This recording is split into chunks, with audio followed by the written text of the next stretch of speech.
Supreme court की संवैधानिक पीठ ने आज अनुच्छेद 370 पर सुनवाई करते हुए ऐतिहासिक फैसला सुनाया। सुप्रीम कोर्ट ने कहा कि आर्टिकल 370 को बेअसर कर नई व्यवस्था से जम्मू कश्मीर को बाकी भारत के साथ जोड़ने की प्रक्रिया मजबूत हुई।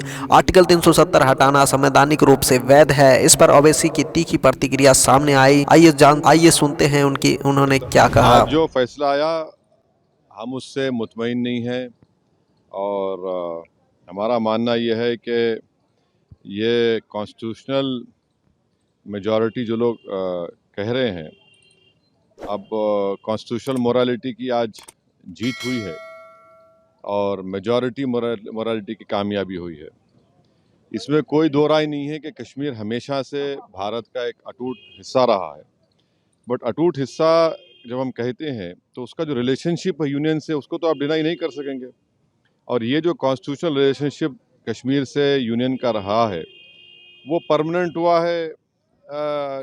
जो कॉन्स्टिट्यूंट असेंबली डिसॉल्व हुई है कश्मीर की। और दूसरी बात ये है कि किसी एक सेमिनार में चीफ जस्टिस ऑफ इंडिया ने कहा है, मैं अंग्रेजी में पढ़ देता हूँ, कि public deliberation will always be a threat to those who achieve power in its absence. अब क्वेश्चन ये है कि जब आप एब्रोगेट कर रहे हैं स्पेशल स्टेटस, पूरे स्टेट को कर्फ्यू में लगाकर 356 लगा दिया आपने, इलेक्टेड असेंबली नहीं है, तो फिर कश्मीर में डिलिबरेट किसने किया बताइए हमको, किसने क्या डिलिबरेट किया? और बोम्बई में फेडरलिज्म को कहा गया कि बेसिक स्ट्रक्चर का हिस्सा है।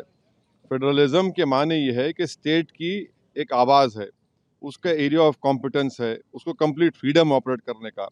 अब पार्लियामेंट कैसा बोलेगा असेंबली के लिए? और पार्लियामेंट और कैसे पार्लियामेंट एक रेजोल्यूशन पास करेगा जो असेंबली को पास करना था? तो मेरे नज़र में 370 को जो एब्रोगेट किया गया है ये वायलेशन है कॉन्स्टिट्यूशनल मोरालिटी का। और जो एब्रोगेशन, बाइफर्केशन और डाउनग्रेडिंग हुआ है एक स्टेट के यूनियन टेरिटरी का, ये तो बहुत बड़ा धोखा हुआ है जो हमने कश्मीर के अवाम को वादा किया था। मैं पहले भी कहा हूँ, आज भी कह रहा हूँ कि अब ये तो लेजिटिमाइज हो चुका है कोर्ट से, तो कल बीजेपी को कोई नहीं रोक सकेगा चेन्नई, कोलकाता, हैदराबाद और मुंबई को यूटी बनाने के लिए। और इसका सबसे बड़ा नुकसान जो होगा आप देख लेना फ्यूचर में, डोगरास को होगा और लद्दाख के बुद्धिस्ट को होगा। वहाँ पर डेमोग्राफिक चेंज होगा।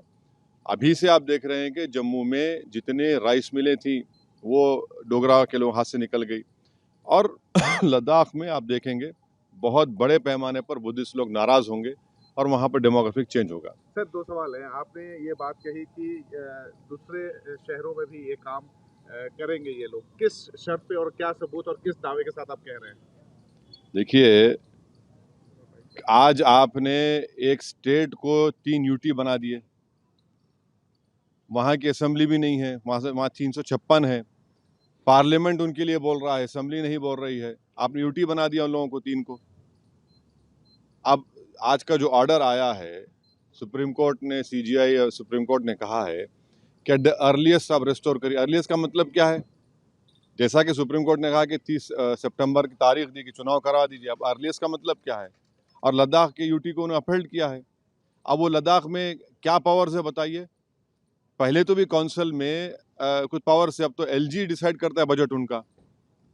तो ये आप कल किसी को भी करेंगे, आपको जरूरत ही नहीं है 356 लगाने की। आप कहेंगे कि भाई चलो ये लॉ एंड ऑर्डर मसला है और इन चारों को यूटी बना दो, तो खतरा है वो, उसको खतरे